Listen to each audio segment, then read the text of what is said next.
오늘 말씀은 여호수아 5장 13절에서 15절까지입니다. 5장 13절에서 15절까지. 여호수아서 5장 13절에서 15절까지입니다.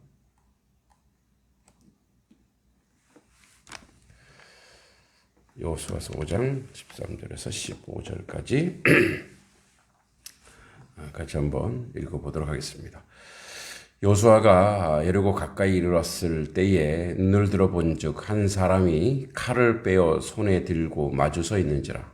여호수아가 나아가서 그에게 묻되 너는 우리를 위하느냐 우리의 적들을 위하느냐 하니 그가 이르되 아니라 나는 여호와의 군대 대장으로 지금 왔느니라 하는지라. 여호수아가 얼굴을 땅에 대고 엎드려 절하고 그에게 이르되 내 주여 종에게 무슨 말씀을 하려 하시나이까. 여호와의 군대 대장이 여호수아에게 이르되 내 발에서 신을 벗으라. 내가 선 것은 거룩하니라 하니 여호수아가 그대로 행하니라. 아멘.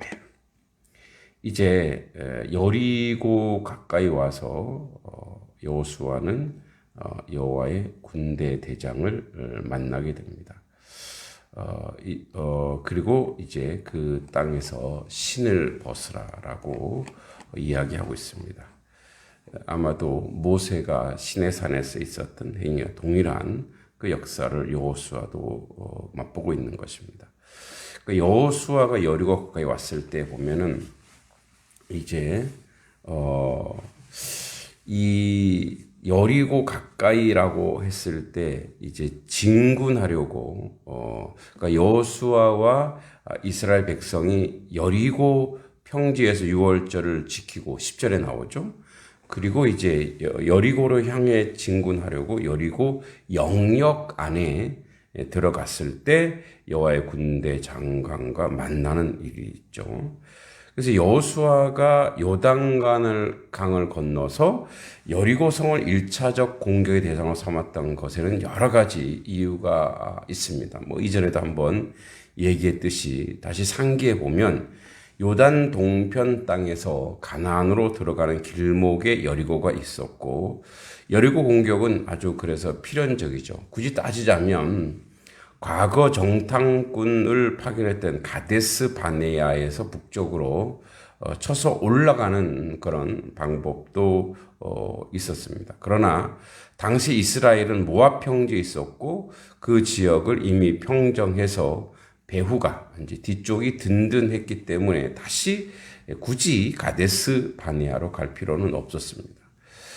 그리고 요단 동편을 이제 병참 기지화하겠어 그곳이 이제 거점으로 삼는다고 할지라도 여리고 방면보다는 여리고 방면이 아니라 보다 세력이 약한 아담 쪽 3장 16절 알죠.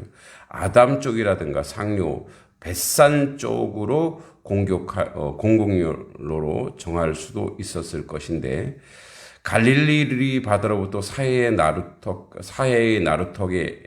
60개 이상이 있었기 때문에 그 외에도 공격이 가능한 곳이 많았습니다. 굳이 이제 여리고는 그럼에도 불구하고 여리고를 공격 대상으로 삼은 것은 가나안 중부를 공략해서 북부와 남부를 분열시키는 것이 전략상으로도 유리했기 때문입니다. 이러한 사실은 이제 여리고 점령 후에 그 다음 공격 대상을 아이로 잡는 데서도 드러납니다. 여리고는 해발 240m 계곡에 위치해서 가나안 진입로로 이루는 반면에 여리고 서쪽 약 18km 위치한 아이는 해발 800m 정도로 그 인근 지역에서 가장 높은 지역으로 그 일대를 통제할 수 있는 작전상 아주 중요한 지역이 있습니다. 따라서 이스라엘은 이제 가나안 중부를 점령함으로 남부와 북부를 분열시키려고 했던 것이죠. 여리고를 이제 1차 공격으로 대상으로 삼는 것은 하나님의 명령에 의한 것이었지만 그 이면에 이러한 군사적 전략적 지혜도 감추어져 있었다라는 거죠. 자, 여기 이제 오늘 칼을 빼었다 그랬습니다. 직역하면 그리고 그의 뽑혀진 칼입니다. 뽑혀진 칼. 그래서 이제 여호와의 사자가 칼을 빼어 손에 들고 대기하고 있는 모습을 이제 생생하게 칼을 뺐다라고 하는 것을 묘사하고 있는데 3절에 할례를 행하고 10절에 유월절 지키고 그리고 하나님과의 신앙적 관계를 재정립하고 나서 본격적으로 가나안 정복 첫 격전지가 될 이제 여리고로 이스라엘 백성이 이끌고 담대히 나아가고 있는 지도자 여호수아 앞에 칼을 빼든 사람은 이제 여호와의 군대 장관이죠. 구약성경에서 칼은 헤레브는 대부분 전쟁과 싸움의 문맥에서 사용됩니다. 그리고 때로는 하나님이 이스라엘의 대적자를 향해 칼을 드시는 자로 묘사되기도 합니다. 그것은 주로 가나안 정복 과정에서 이방 족속과의 싸움에서 나타납니다. 5장 13절 또 오늘 본문이죠. 6장 2절 또 신명기 33장 29절에도 나옵니다. 이처럼 칼을 드는 주체는 하나님으로 묘사된다는 사실은 이방 민족과의 이런 전투는 바로 하나님의 명령에 의해 하나님을 대적하는 자와 싸움인 거룩한 전쟁임을 보여줍니다. 이러한 맥락에서 칼을 든 하나님의 군대 장관, 자 여호수아의 군대 장관은 이제 군대 대장으로 표현되겠죠.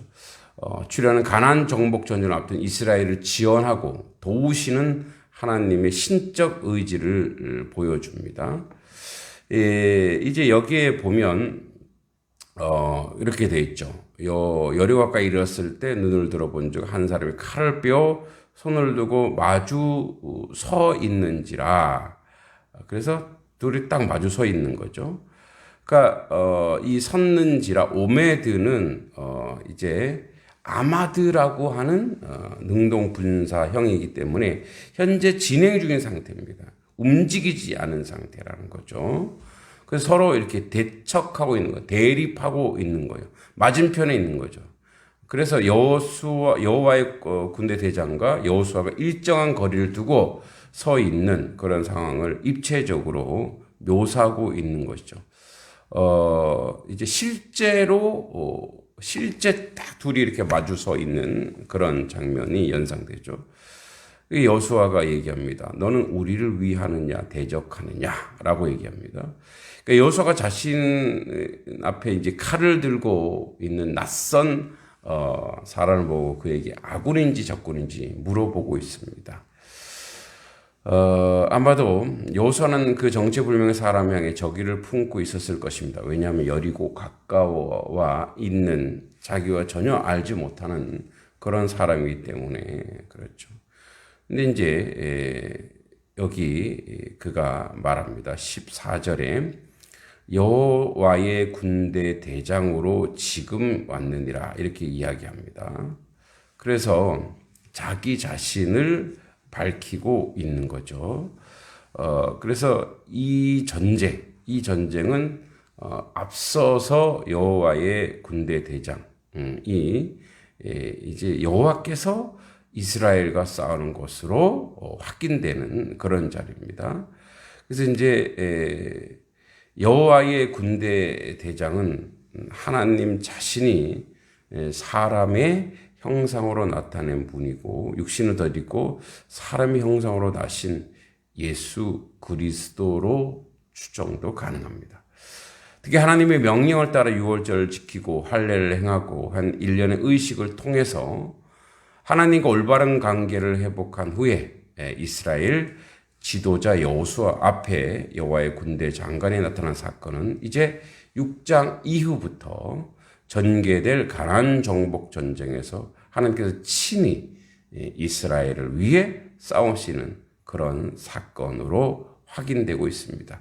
그러니까 그 리더인 여호수아에게 힘을 주는 거죠. 이때 여호수아가 땅에 엎드립니다. 이제 땅에 바짝 엎드려서 자신 앞에 있는 군대 대장인 말을 듣고 경의를 표하는 거죠. 신실한 믿음을 보여주고 영적 전쟁에서 가장 중요한 것은 우리의 리더, 우리 대장진 하나님께 철저한 자세로 순종하는 것입니다. 이제 주여라고 아도나이 주님이라고 높여 부르고 있습니다. 그 주님의 뜻을 따라 하겠다라고 하는 의지가 이 안에 들어가 있는 거죠. 그래서 여호수아가 이제 얘기합니다. 여호수아가 저라고 그에게 주여 종에게 무슨 말씀을 하시려나이까라고 이제 말씀만 해주십시오. 그대로 따르겠습니다. 순종하려고 하는 내적 태도가 이 안에 있는 거죠. 신을 벗으라고 합니다. 신에 대한 날르카, 신발을 의미하는 명사. 날은 이제 너의 신발입니다. 너의 신발. 그러니까 고대 근동의 신발은 발바닥 보호할 정도로 가죽끈을 달아 발등이나 발목에 묶는 거의 샌들 모양이죠. 따라서 발은 가장 더러워지기 쉬운 부분이죠. 이러한 발은 사람의 죄를 상징하고 신발을 벗는다는 것은 먼지 투성이 발을 수치를 드러내는 것으로 하나님 앞에서 수치스러운 죄악을 드러내는 행위입니다. 그리고 신발을 벗는 이러한 장면은 하나님의 종으로 부름받을 때 이미 모세가 출애굽기 3장 5절에 하나님의 거룩한 임재 앞에 자신을 낮추며 하나님 앞에 쓰임받기 위해 자신을 죄로부터 멀리하겠다는 표현, 그 의지의 표현이기도 합니다. 그래서 신을 벗어서 너의 죄를 다 드러내고 너가 혼자 스스로 갈 수 없다. 내가 함께 하겠다. 그래서 이 행위를 모세에게도 했던 것처럼 이 여호수아에게 하는 것입니다. 자, 그리고 그 땅의 거룩을 이야기합니다.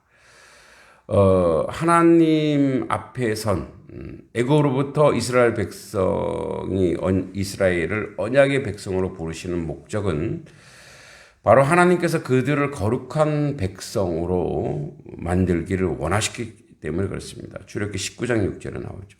그래서 이스라엘 백성은 제사 의식을 통해 하나님의 임재를 경험할 뿐 아니라 그들의 신앙의 정체성을 확인하고 하나님의 백성된 목적인 거룩함을 유지해야 하는 것입니다. 여호와의 군대 장관과 여호수아가 만나고 있는 땅은 원래부터 거룩한 곳은 아닙니다. 단지 이제 가나안 땅이 더러워졌죠. 그래서 그곳을 거룩하게 사용하기 위해 이스라엘 백성이 가는 거죠. 단지 하나님께서 임재하셨기 때문에 그 장소가 거룩한 땅이 된 것입니다. 이는 이스라엘 백성들이 원래 거룩한 자는 아니었으나 하나님의 거룩함을 부여받을 때 언약 백성으로 하나님 관계가 올바로 정립되었을 때 거룩이 유지되는 것입니다. 하나님의 군대 장관이 출현해서 여호수아와 더불어 대화를 나눈 것은 거룩한 용사 되시는 하나님께서 이제 가나안 정복 전쟁에 나왔던 이스라엘 백성과 함께 싸우시며 가나안 정복 전쟁에 관여하실 것을 보여주는데 그 전에 하나님이 함께하는 그 역사 안에 이스라엘 백성이 승리할 수 있는 동력, 원인, 그 바로 신을 벗는 겁니다. 그래서 모세에게 그랬던 것처럼 또 여호수아에게 신을 벗으라고 하는 겁니다. 우리는 또 신을 벗어 우리를 정직하게 주님 앞에 올려드리고 주님 앞에 고백할 때에 그때에 하나님은 우리와 함께 하실 수 있고 왜 하나님은 공의의 하나님이고 하나님은 그렇게 할 때 우리 편이 되어 주실 수 있습니다. 그러니까 우리의 승리의 요인, 하나님이 우리와 함께 할 때 무작정 하나님이 우리와 함께 하는 것이 아니고 우리가 하나님 말씀을 순종하고 거룩한 백성이 되었을 때만이 가능하다는 것을 우리가 기억해야 될 줄